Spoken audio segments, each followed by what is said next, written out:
السلام عليكم، اهلا بكم في قناتي. النهارده ان شاء الله هعمل معاكم بقى اول تحضيرات للمدارس. ما شاء الله المدارس على الابواب، فهنعمل بقى مع بعض كده. اول التحضيرات حاجات خفيفه وتبقى سريعه كده وسهله معانا، نحطها في الفريزر، نطلعها بس قبليها ب10 دقايق، هتبقى تحفه جدا معانا. سهله جدا ومفيهاش اي حاجه، تقدري ان انت تعملي كميه كبيره بطلبات حاجات كلها مكونات في البيت، وبتبقى تغيير للاطفال، وبتوفري بقى حيره كل يوم هنعمل ايه، واخف بكتير جدا من السندوتشات. تقدري ان انت تعمليها زي ما قلت لك وتحطيها في الفريزر، تحفه جدا ما شاء الله وسهله جدا. عايزاكي بقى تقومي كده وتتشجعي بحبة دقيق وحبة مية، هنعملهم بدون لبن من غير أي حاجة. تحفة جدا ما شاء الله. بس يا ريت بقى ما تنسينيش في اللايك والاشتراك، ونسمي كده بالله ونبدأ في وصفتنا السهلة جدا. معايا 6 أكواب من الدقيق.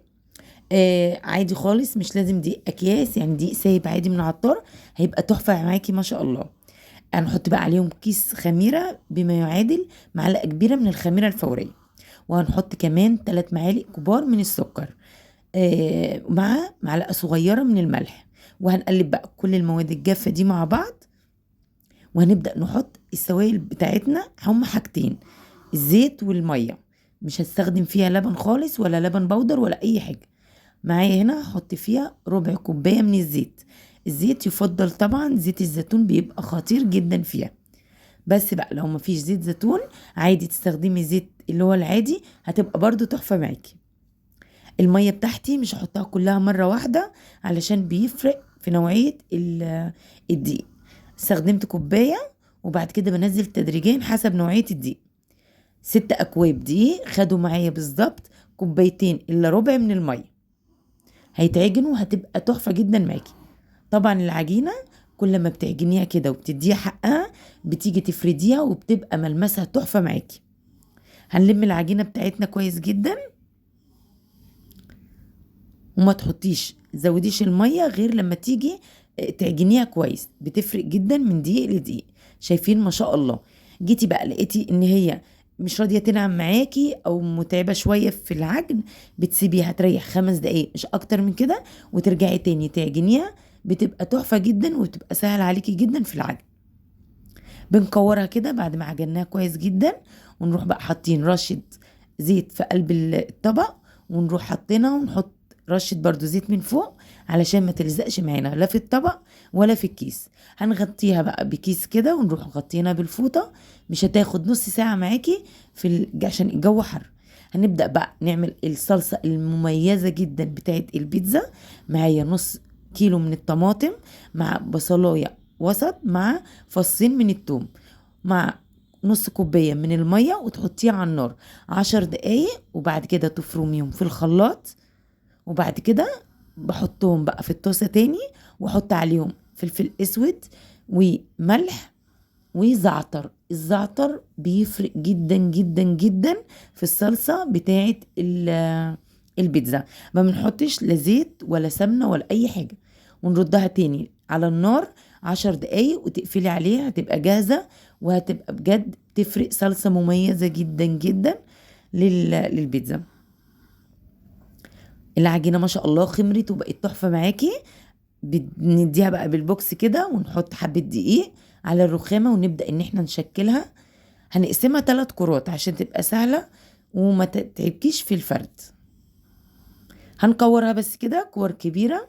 يا ريت بقى ما تنسينيش في اللايك والاشتراك. الوصفة سهلة جدا ما شاء الله بجد، مش هتاخد معاكي وقت خالص. جم معايا 3 كور، هيدوكي كمية ممتازة جدا. هيدوكي حوالي 60 حباية من البيتزا، من الميني بيتزا الصغيرة، يعني هيديكي 60 واحدة تحفة جدا. بسيبها بقى لما يعني ترتاح شوية حوالي 10 دقايق، وابدأ اشتغل فيها. بس بقى 10 دقايق او ربع ساعة، عشان لما تيجي تفرديها تتفرد كده معاكي وما تكشش معاكي. بخلي السمك بتاعها رفيع، علشان هي لما بتخمر بترتفع. شايفين ما شاء الله تحفة جدا جدا جدا.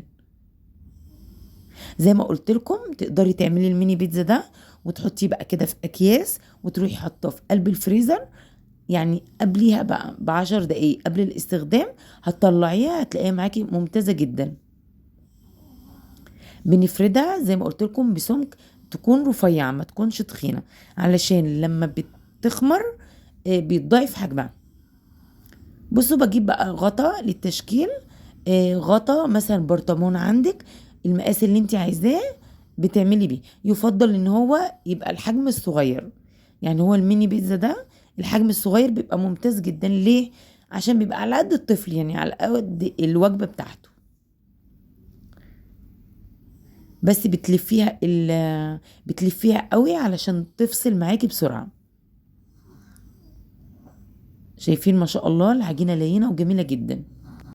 بستخدمها بقى كده في كل العجينة، بحاول استغل كل مكان في قلب العجينة اللي انا فرداها علشان إيه استغلها كويس يعني. بعد كده بقى بلم العجين الباقية وبكورها وبحطها على جنب وبستخدمها في الاخر خالص، يعني بتكون خمر التاني. بجيب بقى الصاج او الصينية بتاعتي بدهنها بس رشة من الزيت كده بسيطة، واحط عليها ارص عليها بقى الدوائر اللي انا عملتها دي. بجد بيديكي كمية ممتازة يعني. صاجين كبار ما شاء الله تحفة. باخد بقى الكرة التانية وبفردها بنفس الطريقة. انا بوريكم ان ده غطا اكبر منه، يعني تقدري المقاس يعني المقاس ممكن تعمليها بمقاس كبير وممكن تعمليها بمقاس صغير، بس طبعا كل ما بتصغري الحجم بيديكي كمية اكبر. ده اللي هو الكبير شوية. برضو بتعامل معاه بنفس الطريقة، بعمله كده بلفه كذا مرة كده، وبعد كده باخد الدواير بقى، باخد العجين الزيادة شوية باخده بكوره برضو بركنه كده على جنب وبستخدمه في الاخر خالص. بيبقى عادي خالص. بصوا ده حجمها برضو بتبقى رفيعة زي ما قلت لكم. بصوا بقى هنا الضعف حجمها. بسيبه بقى لحد ما تخمر كده، وبعد ما بيخمر بجيب الشوكة علشان لما بعمله بالشوكة بيفضي مكان ان هو يشرب الصلصة بتاعتي، وفي نفس الوقت بيعمل الخمر بتاعه. بسيبه لما يتضاعف حجمه كده، وبعد كده بقى بحط الصلصة زي ما انتم شايفين.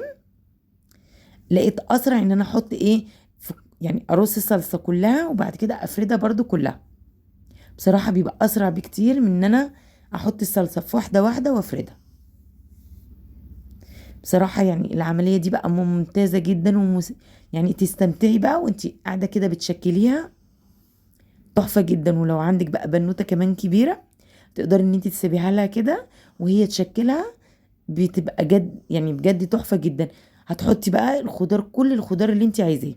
زي ما قلت لكم احنا مش هنحط فيها لحوم، يعني حلو ان انت تستكفي بس بالخضار. لو الفطار الصبح ممتازة، يعني انت مش محتاجة ان انت تحطي فيها لحوم ولا اي حاجة. عندك فلفل اخضر، فلفل احمر، عندك بصل، يعني كل اللي انت عايزاه تحطيه فيها. انا رصيت الاول فلفل اخضر وبعد كده الزيتون، وهحط حبة طماطم كده فيهم، بس مش هكتر الطماطم قوي علشان برضو انا حاطة صلصة. بجد يعني هتستمتعي جدا في المرحلة دي، تحفة جدا. هحط بقى الجبنة الموتزاريلا.